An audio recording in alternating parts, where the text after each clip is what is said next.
सभी को नमस्कार। स्वागत है आपका अपने YouTube channel Divya the inside में।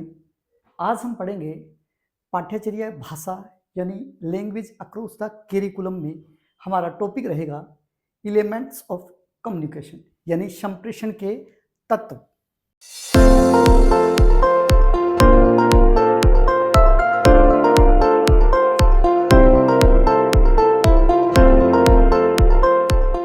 एलिमेंट्स ऑफ कम्युनिकेशन यानी संप्रेषण के तत्व या अंग। ये संप्रेषण के तत्व या अंग कई प्रकार के हैं। जैसे नंबर 1 की बात करें, ये चार्ट आपको याद रखना है। संप्रेषण के तत्व या अंग नंबर 1 सूचना, नंबर 2 संप्रेषक जो भेजने वाला है वो, 3 नंबर संप्रेषित यानी संदेश जो प्राप्त करता है वो, 4 नंबर माध्यम यानी संदेश की श्रृंखला, संदेश किस माध्यम से गया है। उसके बाद में 5 नंबर संदेश चिन्ह यानी संदेश है वो भेजा किस तरह से है। 6 नंबर शोर या बाधा यानी जो संदेश भेजा गया है उसमें क्या बाधा आई या नहीं आई। उसके बाद में 7 नंबर है संकेतन यानी कूट लेखन यानी जो संदेश जो भेजा गया है उसे लिखा किस तरह से गया है। और 8 नंबर विसंकेतन यानी जो संदेश भेजा गया है उसे प्राप्त करने वाले ने उसको पढ़ा, उसका अर्थ क्या निकाला। उसके बाद में अंतिम 9 नंबर वो है प्रतिक्रिया यानी फीडबैक, जो जिसने संदेश को पढ़ा उसने क्या उत्तर दिया। तो इस तरह से संप्रेषण के जो तत्व या अंग है वो 9 हमने लिए हैं। कई हो सकते हैं और भी हो सकते हैं, लेकिन आपको ये 9 पॉइंट्स याद रखने हैं। सूचना अथवा संदेश, संप्रेषक, संप्रेषित माध्यम, संदेश चिन्ह, शोर या बाधा, संकेतन यानी कूट लेखन, विसंकेतन यानी अर्थापन, और अंतिम है प्रतिक्रिया यानी पृष्ठपोषक या फीडबैक। नंबर 1 सूचना अथवा संदेश, जिसको बोलते हैं अंग्रेजी में मैसेज, यानी संप्रेषण प्रक्रिया में वह विचार या निर्देश या सुझाव या यूं कहें कि प्रशंसा, प्रतिवेदन, संदेश, आदेश अथवा सूचना या शिकायत, सूचना हो चाहे शिकायत हो आदि, जो एक व्यक्ति के द्वारा जिसे जो भेजता उसे बोलते हैं संप्रेषक। एक व्यक्ति से दूसरे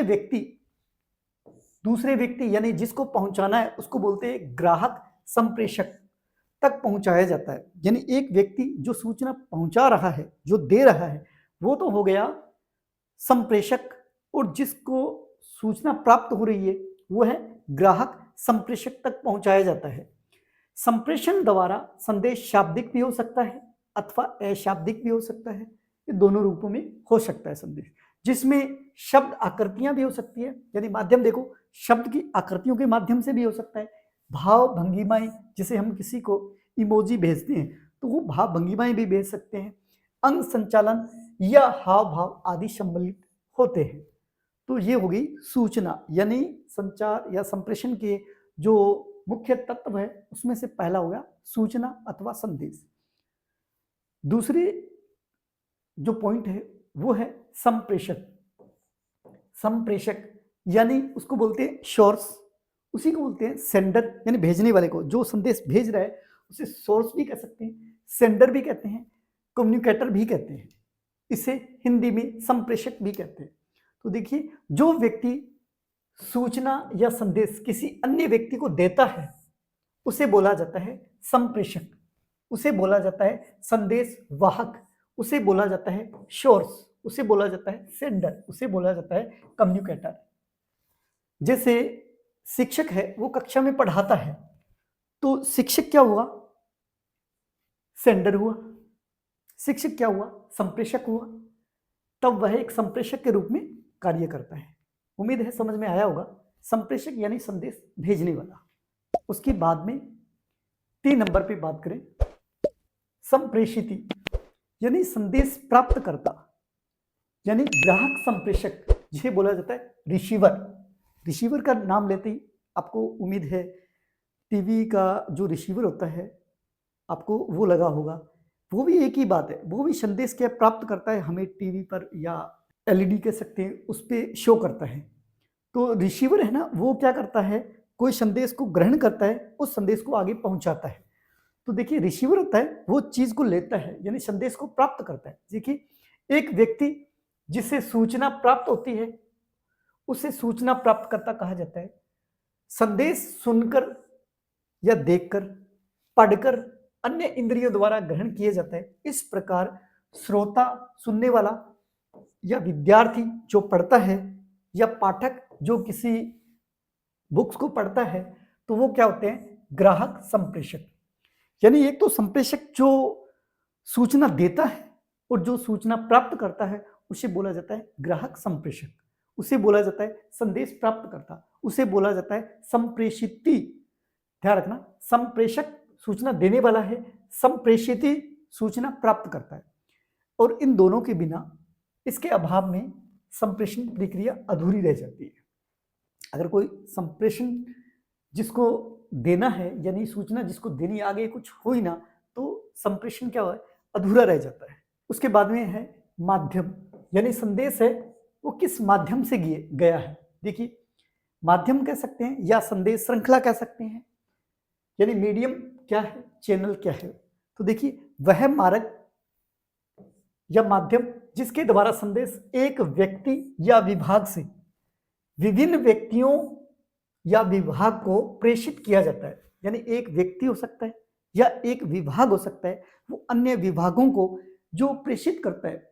ये मार्ग ज्ञानेंद्रियां भी हो सकती है, हम किसी के बोल के भी ये बातें बता सकते हैं, जैसे आंख, कान, स्पर्श, जिह्वा, नाक।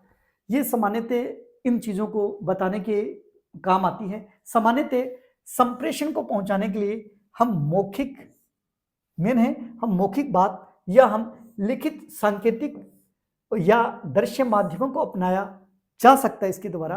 परंतु इसमें कौन सा माध्यम श्रेष्ठ है ये कौन बता सकता है, ये संदेश की प्रकृति पर या प्राप्तकर्ता की अभिरुचि आदि बातों पर निर्भर करता है। मान लो किसी को संदेश पहुंचाना है, अब कैसे पहुंचाएं और आगे वाला चाहता कैसे। मान लो संकेत से चाहता है कि आप आवाज मत करो, संकेत के माध्यम से बताओ, तो वो उसकी अभिरुचि या रुचि कह सकते हैं, उसके अनुसार हमारा पता चलेगा कि किस पर निर्भर करेगा ये। यानी जो संदेश है उसकी प्रकृति है या संदेश प्राप्तकर्ता की अभिरुचि है, उन बातों से निर्भर रहता है कि ये माध्यम कैसा ठीक रहेगा।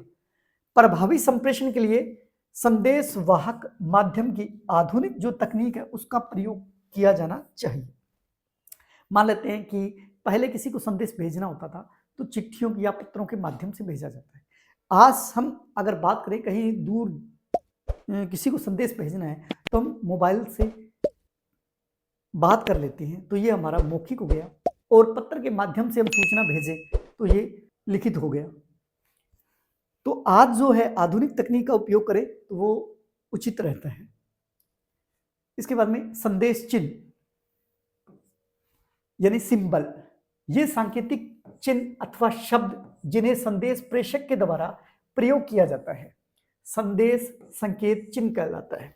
यानी जो हम संदेश देना चाहते हैं उस संदेश को किस माध्यम से हम बताना चाहते हैं, लिखित भी हो सकता है, मौखिक भी हो सकता है, या संदेश में कुछ चिन्ह डाल के भी हम अपना जो संदेश है वो पहुंचा सकते हैं। तो सिंबल के माध्यम से भी संदेश पहुंचा सकते हैं। अब देखिए जब कोई संदेश किसी व्यक्ति के द्वारा किसी अन्य व्यक्ति को दिया जाता है या अन्य किसी विभाग को दिया जाता है तो हो सकता है उसमें शोर या बाधा भी आ जाए। जैसे मैं यहाँ पढ़ा रहा हूँ, एकदम लाइट चली जाए तो मेरी आवाज़ हो सकता है कि वहाँ तक पहुँचे ही ना जहाँ मैं पहुँचाना चाहता हूँ, या माइक खराब हो जाए, या लाइट चली जाए, या यहाँ बाहर कोई आवाज़ें आने लग जाए, तो जो संदेश पहुँचाना चाहता है वो उस माध्यम से नहीं पहुँच पाता, तो उसे बोला जाता है शोर या बाधा। यानी वह बाधा है जो संकेत को विरूपित, यानी जो संकेत है जो हम बताना चाहते हैं वो उस रूप में न पहुंचकर कोई गलत रूप में पहुंच जाता है, या विरूपित का अर्थ हो गया गलत उत्तर, गलत संदेश, या हम यूं कह सकते हैं कि बिगड़ा हुआ रूप, बिगड़ा, यानी जो जिस संदेश को जिस रूप में पहुंचाना चाहते हैं उस रूप में न पहुंचकर वो गलत तरीके से पहुंच जाए या उसका रूप चेंज हो जाए तो उसे बाधा कहा जाता है। उसके बाद में संकेत या कूट लेखन। अब एक संदेश को दूसरे से कैसे भेजे, यानी संकेतन क्या होता है या कूट लेखन क्या होता है, इसी को बोला जाता है इनकोडिंग।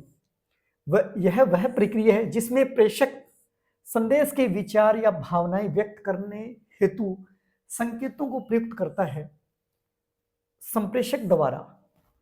अब इसमें यह कहा गया है कि हम किसी को संदेश भेजते हैं, या हम यूं बात करें जैसे हमारा मोबाइल है, हमें किसी को संदेश भेजना है तो हम क्या करते हैं, उसमें लिखते हैं। तो जो टाइप करते हैं, जो उसमें लिखते हैं, वो है इनकोडिंग।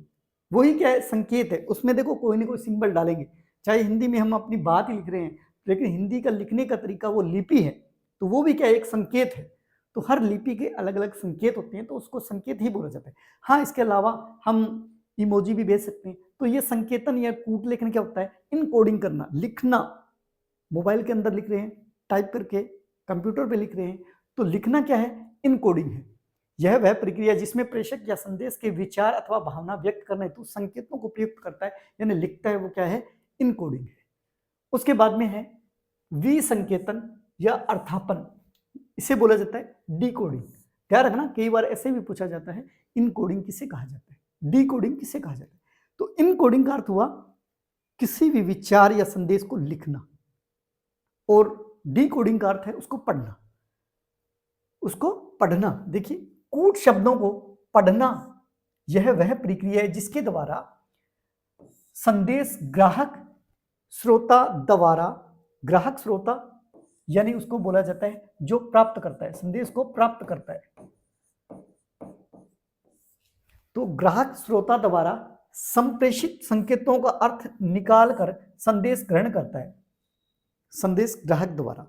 यानी जो वो संकेत या चिन्ह या विचार जो लिखे हुए उसको पढ़ता है, तो वो क्या है, डिकोडिंग है।